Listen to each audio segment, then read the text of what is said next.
Hey everyone, welcome back to Brickcraft, and today on my channel I'm going to be making the Sogeking mask. For a full list of the materials, make sure you hit the description button down below and everything's in the description for you. So the first thing I do is I get a circle mold and I mix some resin up with a bit of green coloring. And I mix another batch of resin up and put it in a circular shape. This is actually a beach ball shape. And once that's dry, I take and glue that onto a pill bottle. Next, I'm going to be taking this heart mold that I made to make the Majora's mask. And you can see that. I will put a link in the description down there for you guys so you can see how I did that. And I'm just going to cover this completely in a couple layers of paper mache. And I'm going to go ahead and get my mask. I got this one at Michael's, and when that paper mache section has dried, I can peel that off and I'm going to glue it onto the top of this mask. For some extra support, I just added a layer or two of the paper mache to hold it in the front and in the back. Now I am going to be making the goggles. And for this, I just took some toilet paper rolls, and as you can see, the gem, when it dries, it's too small to fit in the toilet paper rolls. So I measure out a 2-inch piece and cut it out, and then I cut out 5 other pieces like this. You're going to want to make sure that one of your pieces is completely intact, and with the other ones, you're just going to measure out, cut off the excess, and then put it inside of the prior one. And you're going to do this until it's about this thick.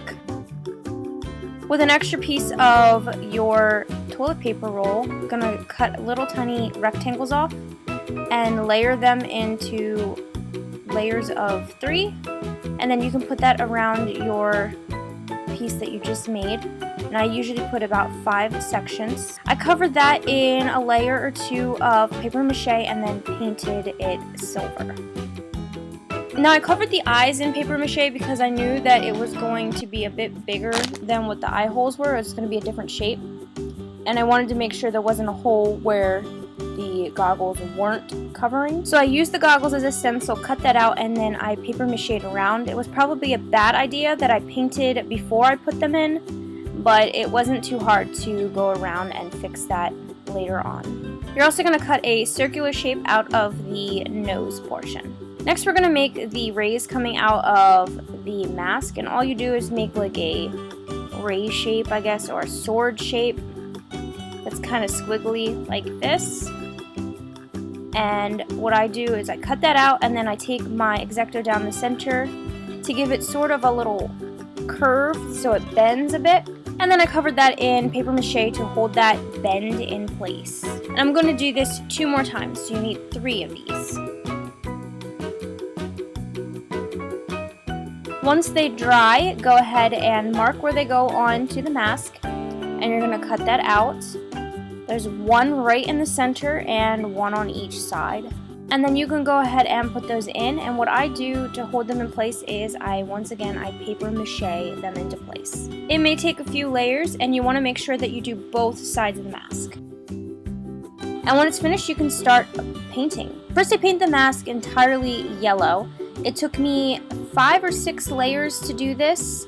Now, if I had painted it white first, it probably would have been a lot easier to paint the yellow on.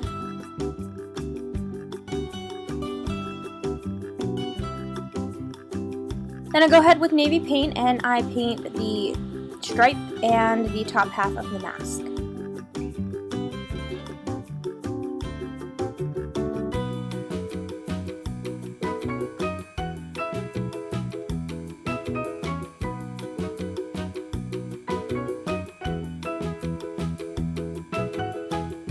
Next, I make the little buckles for the goggles, and I use a piece of plastic wrap and shape the buckles around the eyes.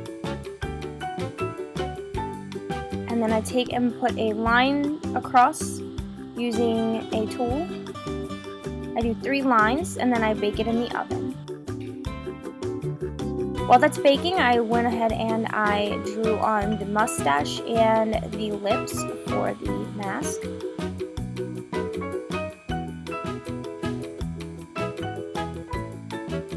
And once the goggle hinges or buckles came out, I went ahead and glued them onto the mask.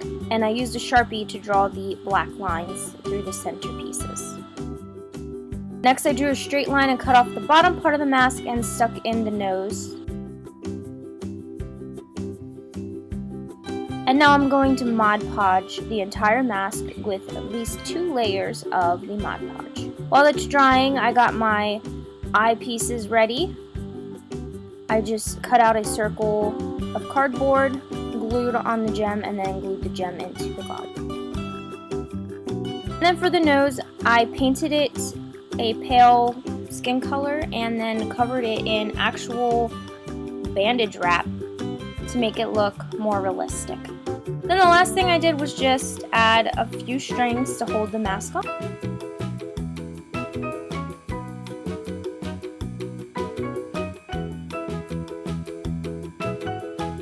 Thanks for watching, guys, and if you want to see the little skit that we made to go along with this, make sure you check out Princeton Production. I will put his link in the description for all of you guys, and I am in it in my Robin cosplay, of course, and it was a lot of fun to make, so go ahead and check that out. Thanks for watching, guys!